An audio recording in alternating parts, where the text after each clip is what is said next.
Dear students, now I will discuss with you कि आपके पूरे क्वेश्चन फुल फ्लेज क्वेश्चन करने के बाद वी हैव टू डिस्कस कि कौन सी ऑपरेटिंग एक्टिविटीज है, कौन सी इन्वेस्टिंग है, कौन सी फाइनेंसिंग एक्टिविटीज है, कैश इक्विवेलेंट कौन से हैं।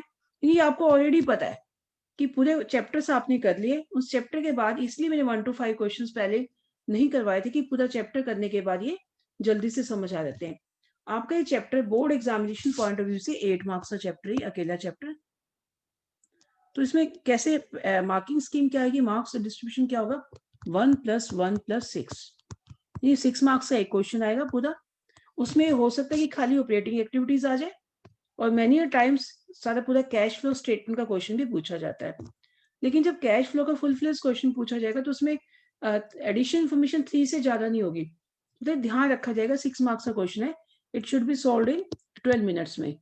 तो बोर्ड के हिसाब से 12 मिनट्स में सॉल्व हो जाना चाहिए। उसी के अकॉर्डिंग ही आपका क्वेश्चन होगा, लेंथी नहीं होगा। अगर ऑपरेटिंग एक्टिविटीज आती है तो खाली एक ही एक्टिविटी, फिर थोड़ा सा उसी हिसाब से उसकी लेंथ थोड़ी ज्यादा होगी। तो 1 मार्क के क्वेश्चंस में कैसे क्वेश्चंस आते हैं, तो आज के लेक्चर में हम वो करेंगे क्योंकि पूरा चैप्टर आप कर चुके हो। तो मैं सबसे पहले इलस्ट्रेशन 1 आपके साथ डिस्कस कर रही हूँ।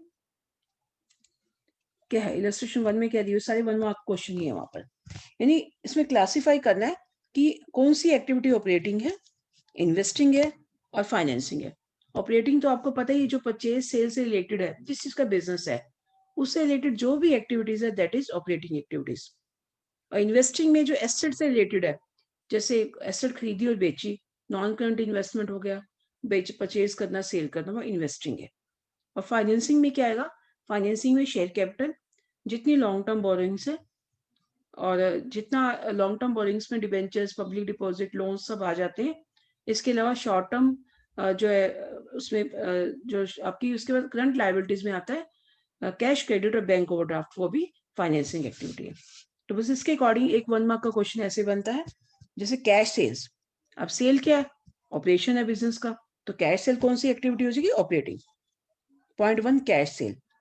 And cash received from trade receivable, ये भी क्या है, ऑपरेटिंग एक्टिविटी है। क्योंकि टीआर कौन होते हैं, बिजनेस के, जिनको आपने क्रेडिट में सेल किया है। तो क्रेडिट सेल तो सेल से रिलेटेड होगी, नहीं ऑपरेशन से रिलेटेड होगी, तो ये भी आपकी ऑपरेटिंग एक्टिविटी आ जाएगी। थर्ड है परचेज ऑफ बिल्डिंग। अब परचेज ऑफ बिल्डिंग है,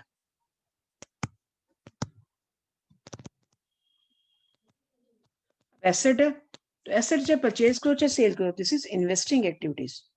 नेक्स्ट है fifth, issue of share capital.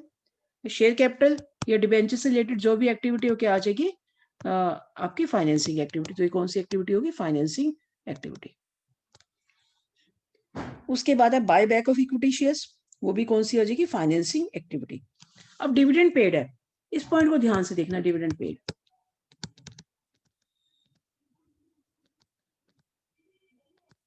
Dividend paid हमेशा ही फाइनेंसिंग एक्टिविटी है।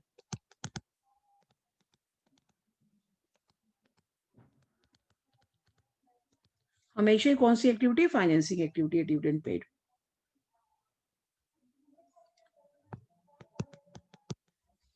Always financing activity. क्यों, कि कोई भी कंपनी अगर शेयर्स इश्यू करेगी तो डिविडेंड पे करेगी, तो शेयर इश्यू करने से फाइनेंस ही तो आता है। तो यानी शेयर्स मीन्स फाइनेंसिंग। तो फाइनेंसिंग क्या होता है, जितनी भी फाइनेंसिंग एक्टिविटीज से रिलेटेड हो गया डिविडेंड पेड, तो फाइनेंसिंग एक्टिविटी में ही जाएगा। इस पॉइंट को हमेशा ध्यान रखना। अच्छा, जब मैंने ये क्वेश्चन स्टार्ट कराया था तो मैंने आपको बोला था चैप्टर स्टार्ट कराते हुए कि आपकी जो ऑपरेटिंग एक्टिविटीज कौन सी होती है, जिस चीज का बिजनेस का ऑपरेशन हो। जब थ्योरी कराई थी, थ्योरी पार्ट में मैंने आपको ही करवाया था। यानी बिजनेस, अगर कोई नॉन बिजनेस है तो उसके लिए कैसी होगी एक्टिविटीज। तो डिविडेंड पेड हमेशा ही, चाहे बिजनेस फर्म हो चाहे नॉन बिजनेस हो, नहीं बिजनेस मतलब चाहे फाइनेंसिंग हो, फाइनेंसिंग होते हैं बैंक, फाइनेंसिंग बिजनेस, और नॉन फाइनेंसिंग होते हैं बिजनेस वाले, जिनका काम मतलब फाइनेंस देना नहीं होता। तो इनके लिए थोड़ा सा वेरिएशन हो जाती है। जैसे मान लो इंटरेस्ट पेड है, बिजनेस के लिए तो इंटरेस्ट पेड क्या है, फाइनेंसिंग एक्टिविटी है बिजनेस के लिए, यानी बिजनेस मतलब नॉन फाइनेंसिंग। लेकिन एक फाइनेंसिंग कंपनी के लिए, बैंक के लिए या किसी फाइनेंसिंग कंपनी के लिए इंटरेस्ट पेड तो उसका काम है, इंटरेस्ट देना और लेना, इंटरेस्ट रिसीव करना और पे करना एक ही बात है। ये पॉइंट जो वाइवा में पूछा जाता है, कंफ्यूज किया जाता है इसमें। यानी फाइनेंसिंग कंपनी के लिए, फाइनेंसिंग कंपनी कौन सी होती है, जैसे बैंक हो गया, और जिसका काम, जो भी कोई फाइनेंस कंपनी जो पैसा देती, लोन पे पैसा देती है, लेती है, उसके लिए इंटरेस्ट पेड और इंटरेस्ट रिसीव तो काम ही हो गया ना। जिसका काम होगा तो उसके लिए कौन सी एक्टिविटीज होंगी? ऑपरेटिंग एक्टिविटीज होंगी। बट नॉन फाइनेंसिंग के लिए, नॉन फाइनेंसिंग मतलब बिजनेस के लिए, बिजनेस के लिए इंटरेस्ट पेड क्या आ जाएगा? इंटरेस्ट कब पे करेगी बिजनेस? जब फाइनेंसिंग, फाइनेंस के ऊपर, तो उसके लिए फाइनेंसिंग एक्टिविटी हो जाएगी। और interest received, investing activity. Interest कब मिलेगा? जब कहीं इन्वेस्ट कर रखा है। बस इस बात को ध्यान में रखना। क्वेश्चन में क्लियर कट मेंशन है कि फाइनेंसिंग कंपनी है तो उसके लिए इंटरेस्ट पेड और इंटरेस्ट रिसीव्ड, ये फाइनेंसिंग के लिए ऑपरेटिंग एक्टिविटीज है। बट नॉन फाइनेंसिंग कंपनीज मतलब बिजनेस के लिए इंटरेस्ट पेड फाइनेंसिंग है और इंटरेस्ट रिसीव्ड इन्वेस्टिंग है। तो लाइकवाइज डिविडेंड का भी ऐसे ही है। अगर डिविडेंड आ जाता है, डिविडेंड पेड तो हमेशा ही, चाहे फाइनेंसिंग है चाहे वो नॉन फाइनेंसिंग, हमेशा ही क्या होगा? वो फाइनेंसिंग एक्टिविटी होगी, क्योंकि इंटरेस्ट पेड, डिविडेंड पेड हमेशा ही फाइनेंसिंग होती है। ध्यान रखना इस बात को। डिविडेंड पेड कंफ्यूज करके दिया जा सकता है कि फाइनेंसिंग कंपनी के लिए डिविडेंड पेड क्या है, तब भी वो फाइनेंसिंग एक्टिविटी है। अगर नॉन फाइनेंसिंग के लिए क्या है, तब भी फाइनेंसिंग एक्टिविटी है। तो उसके बाद अगर कई बार आ जाता है डिविडेंड रिसीव्ड, ये ध्यान रखना पड़ेगा। अगर डिविडेंड रिसीव्ड है और डिविडेंड रिसीव्ड, फाइनेंसिंग कंपनी के लिए तो ऑपरेटिंग है, फाइनेंसिंग है तो सब कुछ ही ऑपरेटिंग है, ध्यान रखना। लेकिन नॉन फाइनेंसिंग के लिए डिविडेंड रिसीव्ड में सेम रूल नहीं होता। डिविडेंड रिसीव्ड जब आप कब मिलेगा आपको?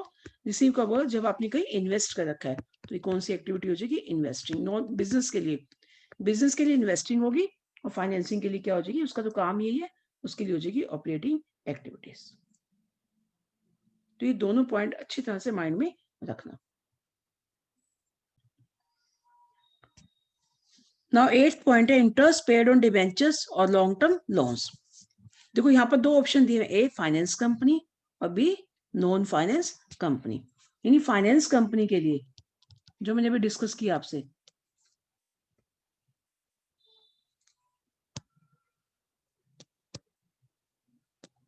फाइनेंस कंपनी के लिए इंटरेस्ट पेड,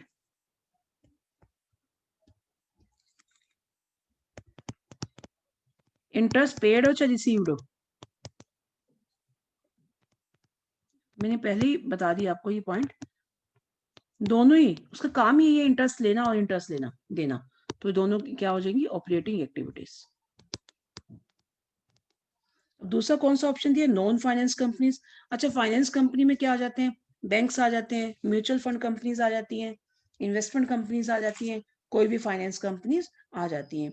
और नॉन फाइनेंस में सारी ट्रेडिंग कंपनीज, मैन्युफैक्चरिंग कंपनीज, जो भी बिजनेस एस्टेब्लिशमेंट है, वो सारी क्या होती है? Non finance companies. तो आपके पास, तो ये फाइनेंस कंपनीज का हो गया। अगर नॉन फाइनेंस कंपनी के लिए क्या आ जाएगा? इंटरेस्ट पेड, उसका काम तो नहीं है ना ये। नॉन फाइनेंस के लिए यानी बिजनेस के लिए इंटरेस्ट पेड क्या हो जाएगा? क्या हो जाएगा? इंटरेस्ट पे कब करेगी? जब उसकी फाइनेंसिंग एक्टिविटी होगी। और अगर इंटरेस्ट रिसीव्ड आ जाता है तो हो जाएगी वो, इंटरेस्ट रिसीव कब होगा? जब कहीं इन्वेस्ट कर रखा है, then in that case investing activities. मैं दोबारा रिपीट कर दिया मैंने पॉइंट। उसके बाद एक बात ये ध्यान से, वही सेम पॉइंट, डिविडेंड रिसीव्ड। अब फाइनेंसिंग के लिए तो जो है ऑपरेटिंग एक्टिविटीज हो जाएगी, और नॉन फाइनेंस कंपनीज के लिए उसका काम तो नहीं है ना ये डिविडेंड रिसीव करना, उसके लिए क्या हो जाएगी? Investing activity. और ये बात हमेशा ध्यान रखना कि डिविडेंड पेड जो है हमेशा ही कौन सी एक्टिविटीज है? हमेशा ही फाइनेंसिंग है। ये गलत मत कर देना, कहीं डिविडेंड पेड में कंफ्यूज मत होना। Dividend paid is always a financing activity. बस इस तरह से, जैसे 12th पॉइंट दिया हुआ रीपेमेंट ऑफ लोन। अब लोन क्या है? फाइनेंसिंग एक्टिविटी है। ऑफिस एक्सपेंस क्या है? ऑपरेटिंग है। सेलिंग एंड डिस्ट्रीब्यूशन क्या है? ऑपरेटिंग है। मैन्युफैक्चरिंग क्या है? ऑपरेटिंग एक्टिविटीज होगी, क्योंकि बिजनेस के खर्चे हैं। अब परचेज ऑफ गुडविल, अगर गुडविल रिटर्न ऑफ होता तो अलग चीज, तब भी वही गुडविल से रिलेटेड, गुडविल क्या एसेट है, तो ये क्या हो जाएगा आपका? Investing activity. Sale of patent, investing. Purchase of investment जो क्या हो जाएगा? ये भी इन्वेस्टिंग है। अब 9th point, sale of investment by finance company. अब फाइनेंस का तो काम ही क्या है? इन्वेस्टमेंट परचेज करना और सेल करना। तो उसके लिए क्या बन जाएगी, ऑपरेटिंग एक्टिविटी। और नॉन फाइनेंस के लिए क्या बन जाएगी, इन्वेस्टमेंट है, एसेट है, तो इन्वेस्टिंग एक्टिविटीज। बस ये ध्यान रखना है। 20th is commission and royalty received. Commission royalty क्या, ऑपरेटिंग एक्टिविटीज है। उसके बाद सेम वही इंटरेस्ट रिसीव्ड ऑन इन्वेस्टमेंट, तो सेम है ये भी। अब इंटरेस्ट रिसीव्ड है तो फाइनेंस के लिए तो उसका काम ही ऑपरेटिंग हो गया, और नॉन फाइनेंसिंग के लिए इन्वेस्टिंग हो गया। तो डिविडेंड रिसीव्ड भी वही हो गया, फाइनेंसिंग के लिए ऑपरेटिंग और नॉन फाइनेंसिंग के लिए investing. Rent paid, operating activities. And rent received, companies main business is property business. अब प्रॉपर्टी बिजनेस उसका काम ही है, तो रेंट रिसीव्ड ऑपरेटिंग हो जाएगा। अगर बाकी बिजनेस है तो मतलब उसका काम नहीं है, तो फिर ये क्या हो जाएगा, rent received investing activities. And income tax paid is always a financing activities. And income की बिजनेस से रिलेटेड है, इनकम टैक्स रिफंड रिसीव्ड वो भी financing activities. Bank balance, cash and cash equivalent. Short term deposit in bank, cash and cash equivalent. And investment in short term and marketable securities, तो ये भी क्या है, cash and cash equivalent. In this way you can solve questions. To be आप इसी तरह से question है आपका, थर्ड वाला भी क्वेश्चन सेम है। फोर्थ में आपको आउटफ्लो और इनफ्लो बताना है कि पैसा आ रहा है या जा रहा है। जैसे पॉइंट 1 क्या है उसमें, फोर्थ क्वेश्चन में, purchase of inventory for cash.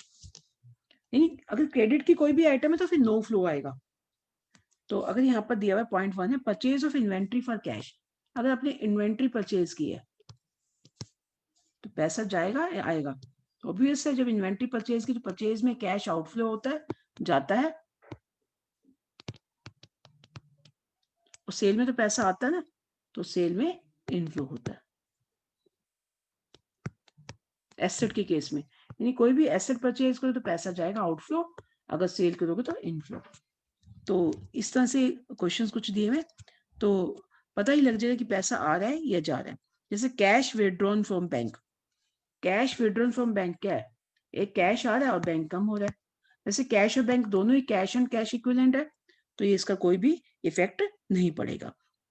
तो purchase of marketable securities for cash, यानी अगर कोई भी कैश एंड कैश इक्विवेलेंट है, एक कैश एंड कैश इक्विवेलेंट दूसरे कैश एंड कैश इक्विवेलेंट में कन्वर्ट हो रही है, तो उसका कोई भी इफेक्ट नहीं पड़ेगा। तो 16 पॉइंट भी यही है, और 17 भी वही है, purchase of marketable securities for cash, no effect.